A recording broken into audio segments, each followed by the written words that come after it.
Hello everyone. इस video में हम बात करेंगे एसएससी एमटीएस का इंग्लिश का लेवल जो 19 फेब के फर्स्ट शिफ्ट में आया था, जो कि मेरा भी शिफ्ट था। और उसमें थ्रू आउट ऐसा इस बार देखा गया है कि एसएससी एमटीएस के हर शिफ्ट में इंग्लिश का लेवल थोड़ा अच्छा रहा है पिछले सालों से। खास करके इडियम्स के नए क्वेश्चंस आए हैं, तो मेरे शिफ्ट में भी वैसे ही था। अगर बात करें स्पेलिंग की, तो उसमें इम्प्रूवमेंट में था, सेंटेंस इम्प्रूवमेंट में बम्सस का दिया हुआ, उसमें ओ यू एस लगा हुआ था, आई मिसिंग था, तो उसको आई मतलब उसका लग जाएगा आई ओ यू एस। उसमें नो इम्प्रूवमेंट भी दिया हुआ था, तो उसमें आई ओ यू एस सही हो जाएगा। फिर एक सेंटेंस में कंसिस्टेंट, प्रिविलेज और भी दो वर्ड्स थे, और उसमें बताना था कि कौन सा गलत है। तो प्रिविलेज का स्पेलिंग तो सही था, और कंसिस्टेंट में ए एन टी लगा हुआ था लास्ट में, जो कि गलत हो जाएगा, मतलब उसका करेक्ट आंसर कंसिस्टेंट हो जाएगा। और उसके अलावा कॉम्पिटिटर भी आसान था, तो उसी तरीके से इम्प्रूवमेंट के फॉर्म में ही आया था, तो वो कॉम्पिटिटर का हो जाएगा, वो आसान ही था। उसके अलावा जो मेन आता है एडियम, जो ट्रिकी और डिफ़िकल्ट यही थे, क्योंकि ऐसे क्वेश्चंस ये प्रीवियस ईयर के तो नहीं है एटलीस्ट। उसमें दिया हुआ था मीनिंग और बताना था कि कौन सा होगा। तो एक था कि आप इंथुजियास्टिकली किसी चीज़ को करते हो तो कौन सा होगा। तो वो कहीं न कहीं हम फ़िगर आउट कर सकें, क्योंकि और भी ऑप्शंस थे, तो वो उन उन ऑप्शंस को एलिमिनेट कर सकें, क्योंकि विद बेल्स ऑन होता है कि बेल लगा हुआ आप में, तो उस तरीके से हम रिकग्नाइज़ किए कि यही होगा। हालाँकि फिर भी अप टू द मिनट ये भी इडियम्स पता नहीं कि कभी पहले पहले पढ़े हैं कि नहीं, लेकिन प्रीवियस ईयर में तो नहीं पढ़े, लेकिन कहीं न कहीं हम देखे थे। तो उसमें एक ऑप्शन था, to do something at the last moment.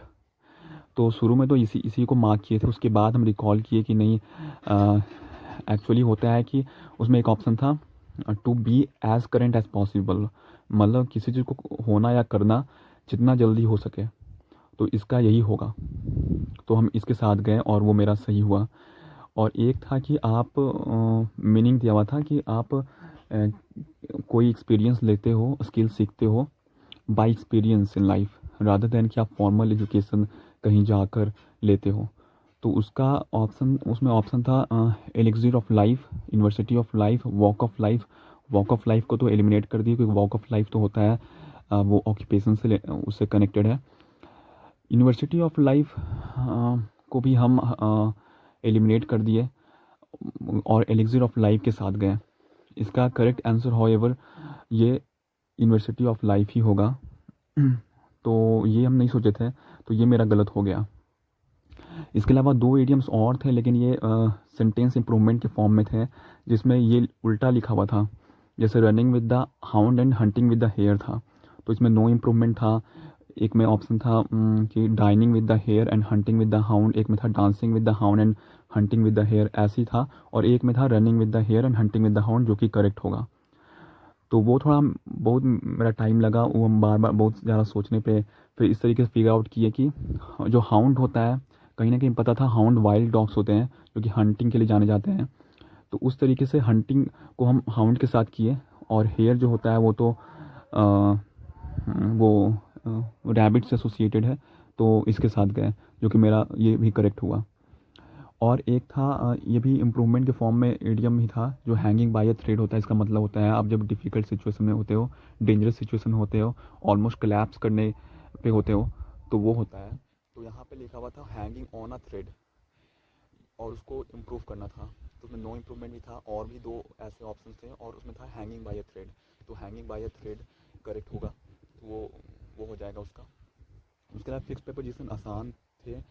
शायद फॉरेन के साथ लोगों ने फॉरेन 4 किया है, फॉरेन के साथ 2 लगता है, और एनवीएस के साथ ऑफ हो जाएगा। तो ये दोनों भी मेरे लिए आसान रहे। पीक्यूआरएस हालांकि टाइम थोड़ा लगा, लेकिन फिर भी आसानी से मेरा बन गया। उसमें एक था कि वो अपने डैड के बारे में बता रहा था, जिन लोगों ने दिया है वो शायद रिलेट कर सके। डैड के बारे में बता रहा था, उनका फिजिकल अपीयरेंस बता रहा था, एज वगैरह शायद बताया। उसके बाद अ, ये बताया कि शायद वो फिशिंग करने जाते थे, और लास्ट में ये होगा कि but I can't get him on a horse, शायद उनको हॉर्स पे बैठा कर नहीं ले जा सकते वो, ऐसा था। लास्ट में यही होगा, डेफिनेटली यही होगा, तो उसके बाद एस फॉलो करेगा। तो ये भी सही होना चाहिए।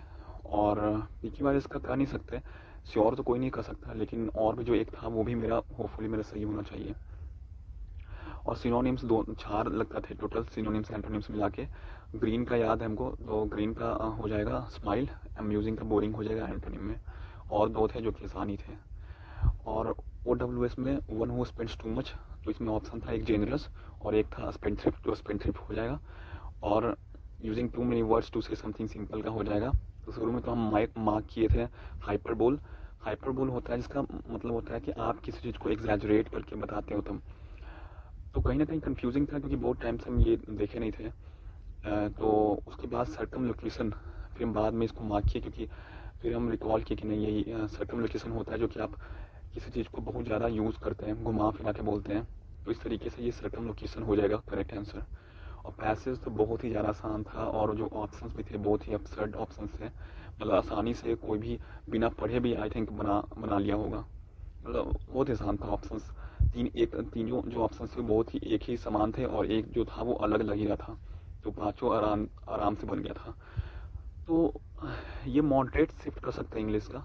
बहुत ही ज़्यादा कुछ हार्ड क्वेश्चन रहते हैं, एडीएम्स और PQRS कर सकते हैं, जिसमें एक मेरा टोटल 25 में से 24 सही होना चाहिए। एक मेरा यूनिवर्सिटी ऑफ लाइफ जो होगा आंसर वो गलत हो गया है।